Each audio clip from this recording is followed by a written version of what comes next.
Hello students, welcome back to Divine Public School, Monapur, Gorakhpur. I am Rajesh Kumar Singh, here to explain the remaining paragraph of Hornbill lesson. First, the portrait of a lady.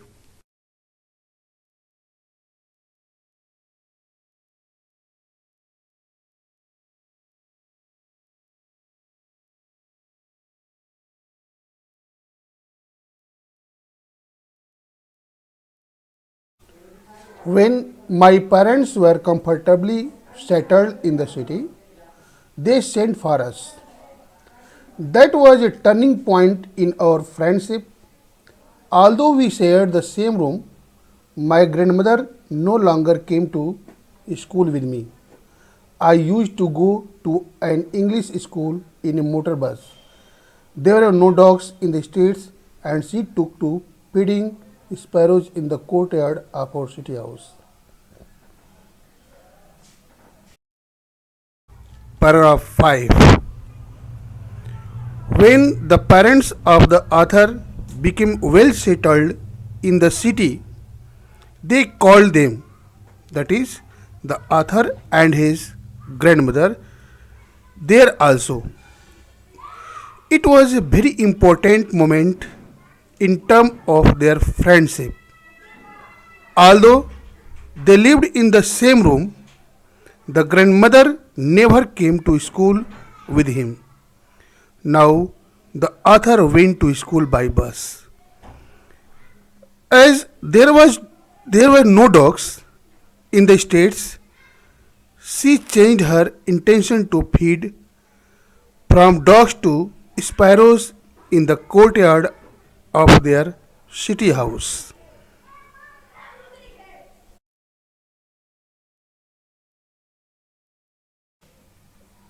As the years rolled by, we saw less of each other. For some time, she continued to wake me up and get me ready for school. When I came back, she would ask me what the teacher had taught me. I would tell her English words and little things of Western science and learning. The law of gravity, Archimedes' principle, the world being round, etc. This made her unhappy. She could not help me with my lessons. She did not believe in the things they taught at the English school and was distressed that there was no teaching about God and the scriptures.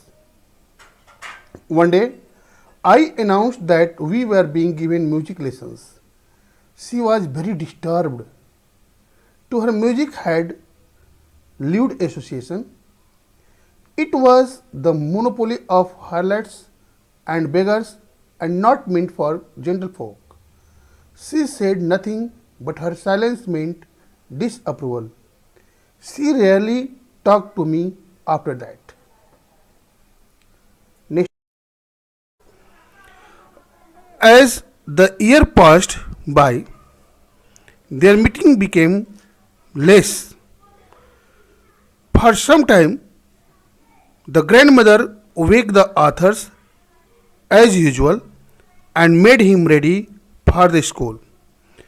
When the author came back from the school, she asked several things about the taught lessons in the school. The author told her some English words and little things of Western science and learnings. For example, as the law of gravity, Archimedes' principle, the world is round, etc. Hearing this, the grandmother did not feel happy. She could not help the author in his lessons now. She was distressed at the things the teachers taught the students in English schools, as she did not believe in those things. She felt distressed as there was no teaching about God and the precious learnings of the scriptures. One day, after coming from the school, the author announced that they were being taught the lessons in music, made the grandmother very disturbed. In her opinion, music was related to sensuous and thoughtless people of the society.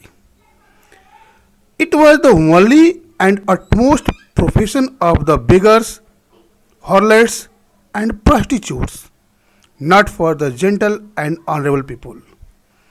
Though she did not say anything, yet her silence proved her disapproval. She hardly talked the author after that moment. When I went up to university, I was given a room of my own. The common link of friendship was snapped. My grandmother accepted her seclusion with resignation. She rarely left her spinning wheel to talk to anyone. From sunrise to sunset, she sat by her wheel spinning and reciting prayers. Only in the afternoon she relaxed for a while to feed the sparrows. While she sat in the veranda, breaking the bread into little bits, hundreds of little birds collected around her, creating a veritable bedlam of chirpings. Some came and perched on her legs, others on her shoulders. Some even sat on her head. She smiled but never shooed them away. It used to be the happiest half hour of the day for her.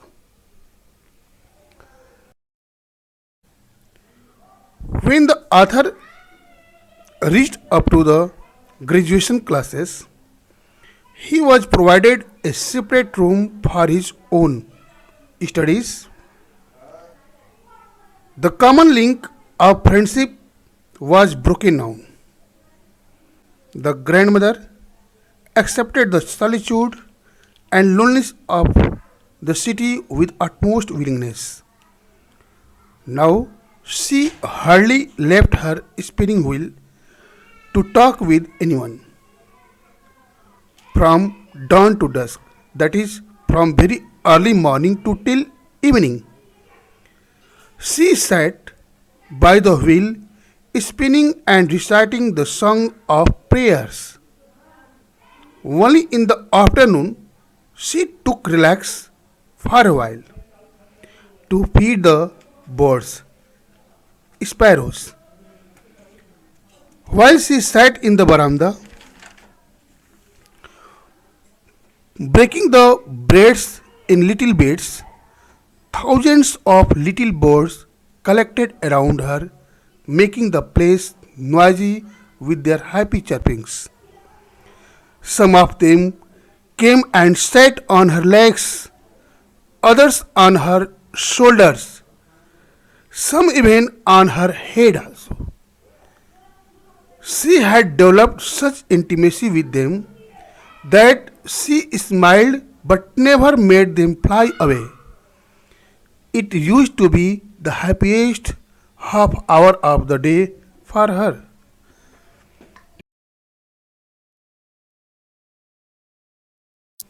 Next paragraph.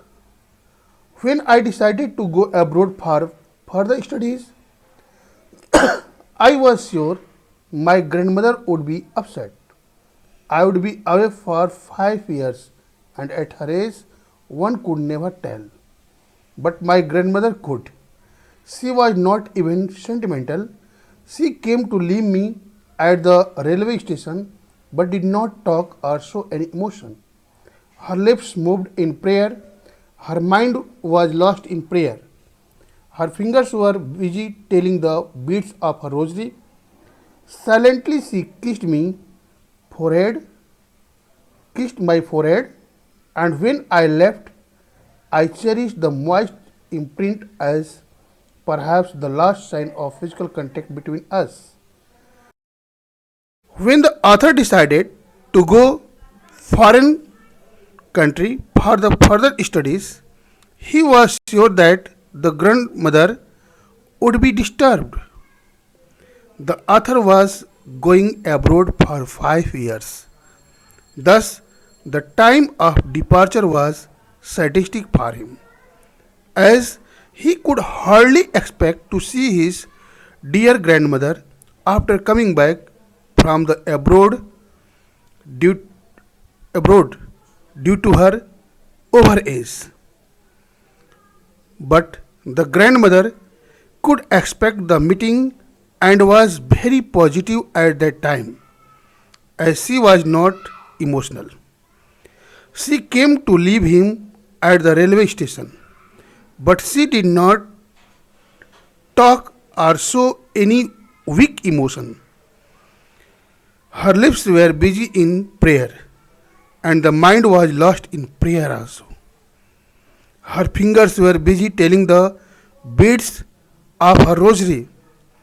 She kissed the author on his forehead, whose moist imprint drifted him in the sea of unforgettable memory. He took this affectionate bliss as a sign of last physical contact between them, the grandmother and the grandson.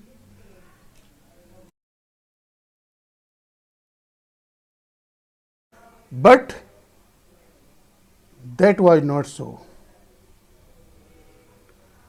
After 5 years, I came back home and was met by her at the station. She did not look a day older. She still had no time for words. And while she clasped me in her arms, I could hear her reciting her prayers. Even on the first day of my arrival, her happiest moments were with her sparrows, whom she fed longer and with frivolous rebukes. But nothing happened inauspicious during the 5 years of abroad. After 5 years, he came back home and met her at the station. She did not look a day older or aged, even after 5 years gone. She still had not time for gossips, and when she embraced him, he could hear the reciting of prayers in her arms. Even on the very first day of his arrival at home, the happiest moments for the grandmother were with sparrows, whom she fed them longer, and with little but kind rebukes. Some evaluation question from paragraph 5 to 9.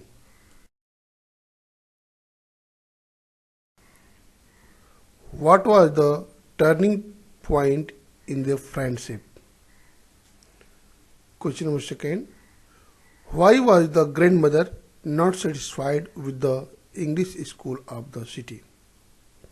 Third, why was the grandmother disturbed at the author's announcement of the music lesson in the school? Question number 4. What did the grandmother do when the author had gone up to university education? Question number 5. What did the author see in his grandmother when he came back from abroad? Some difficult words from paragraph 5 to 9.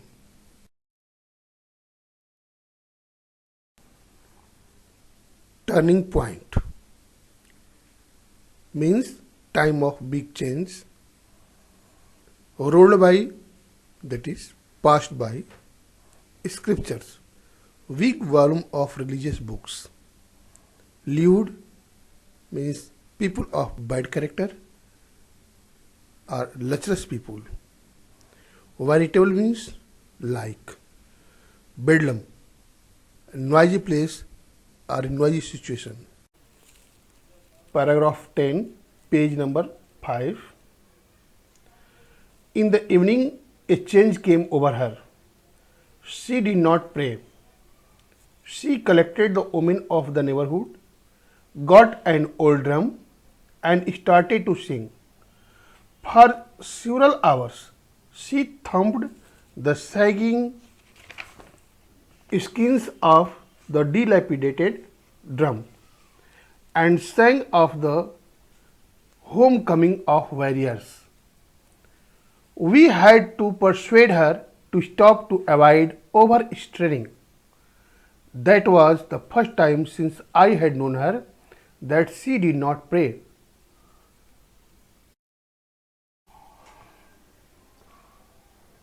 Now, paragraph 10, explanation. A change took place in her behavior in the evening. She did not pray. It was a change in her behavior that usually she did not stop doing prayer. But today, today the routine was broken. Instead of doing prayer, she collected the women of neighborhood, took an old native drum, that is called dhol in native language, and thumped hard the old loose skin of it, singing the song of the homecoming warriors. The author and other had to pursue her to avoid overstraining, as she was not good for her due to her overage. As far as the author could remember, that was the first time when he saw his grandmother without doing prayer or doing laps in her usual routine. Next paragraph. The next morning, she was taken ill. It was a mild fever, and the doctor told us that it would go. But my grandmother thought differently. She told us that her end was near. She said that since only a few hours before the close of the last chapter of her life, she had omitted to pray. She was not going to waste any more time talking to us.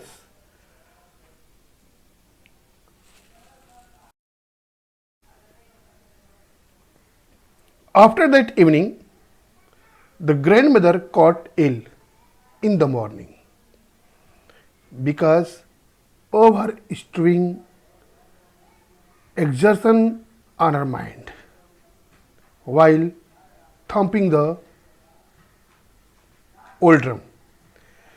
The doctor came and announced that it was a mild fever, but the grandmother had different opinion. She thought differently. She told that her death was near. She said that she had very few hours of her life and left the continuity of prayer. She remorse for it and told them that she is not going to waste any moment in talking to them.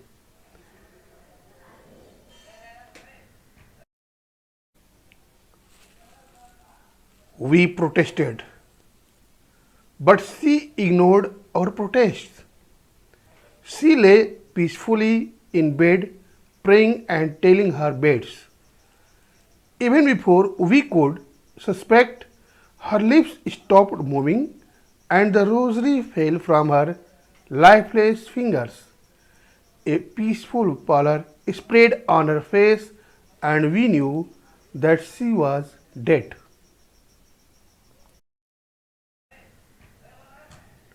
As the grandmother had announced her approaching death, everybody was surprised and protested her inauspicious comment.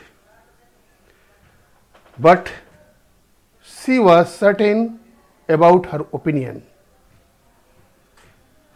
as it was the utmost truth, which was accepted by the old grandmother. She lay peacefully in bed, her mind busy in prayer, her fingers telling her beads. Even before anybody could suspect anything, her lips stopped moving and the rosary fell from her lifeless fingers. A peaceful paleness spread on her peaceful face, and they knew that she had departed to her heavenly abode. We lifted her off the bed and, as is customary, laid her on the ground and covered her with a red shroud. After a few hours of mourning, we left her alone to make arrangements for her funeral. In the evening, we went to her room with a crude stretcher to take her to be cremated. The sun was setting and had lit her room and veranda with a blaze of golden light. We stopped halfway in the courtyard, all over the veranda and in her room, right up to where she lay dead and stiff, wrapped in the red shroud. Thousands of sparrows sat scattered on the floor. There was no chirping. We felt sorry for the bird, and my mother fetched some bread for them. She broke it into little crumbs, the way my grandmother used to, and threw it to them. The sparrows took no notice of the bread. When we carried my grandmother's corpse off, they flew away quietly. Next morning, the sweeper swept the bread crumbs into the dustbin.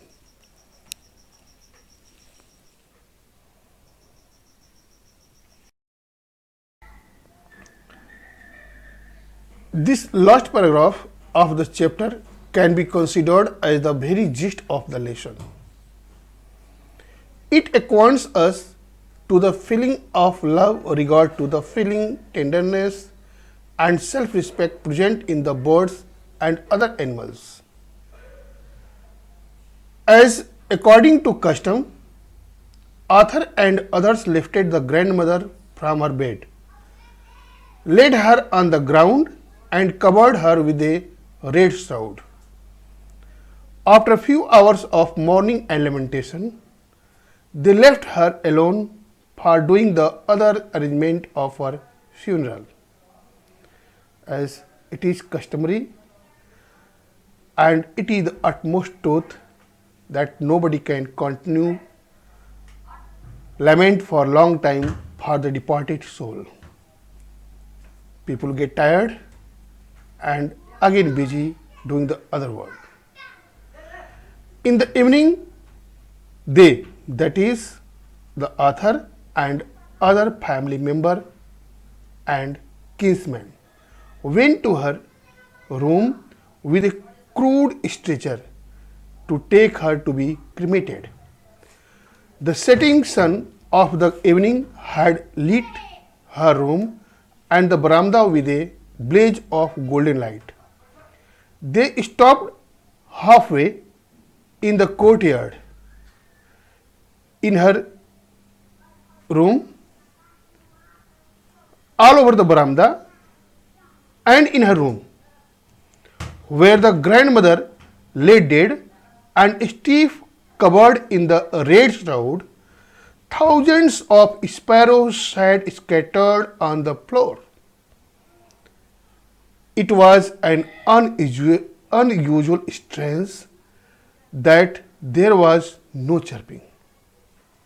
Usually the birds came, gathered there, produced the voice of chirping out of happiness in the company of grandmother. But here the condition was unusual, very strange, that the birds had come. Thousands of birds were, but there were no chirping. They were silent. Seeing them, the author and other felt sorry for the birds, and his mother went in and brought some bread for them. She broke it into little crumbs as the grandmother usually did for the birds to feed them, and threw those little crumbs to the birds. The gathered sparrows did not mind them. When they had carried the grandmother's corpse off, the birds flew away quietly. The birds hadn't touched them. The next morning, the sweeper swept the bread crumbs into the dustbin. Now, this chapter is over, telling the very gist of oneness, presence of omnipresent spirituality, and teaching about the precious value of love and kindness towards every creature and every being. Some evaluation question from paragraph 10 to 13. What change took place in the grandmother in the evening? Question second. Why did Arthur and others stop grandmother thumping the old drum? Third. What was her different thought against the doctor? 4. How did grandmother meet death? Describe. 5. What did they see when they went in a room with a crude stretcher in the evening?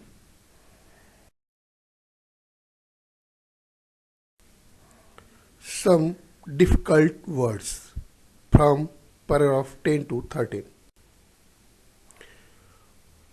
Pursued means to make agree. Try to make agree. Okay, that is called pursue. In Hindi, if you want to make it clarify, राजी करना. Omitted, laughed. Pallor, unpleasant paleness, especially caused during the time of death, over the face of the dead person. Crude etcher means corpse carrier, that is the carrier used to carry dead body of a person. Shroud, covering sheet of dead body. Thanks, this chapter is over. Remaining exercise you will do yourself, and we'll meet in next chapter, that is a piece of poetry by Sali Tolhassan.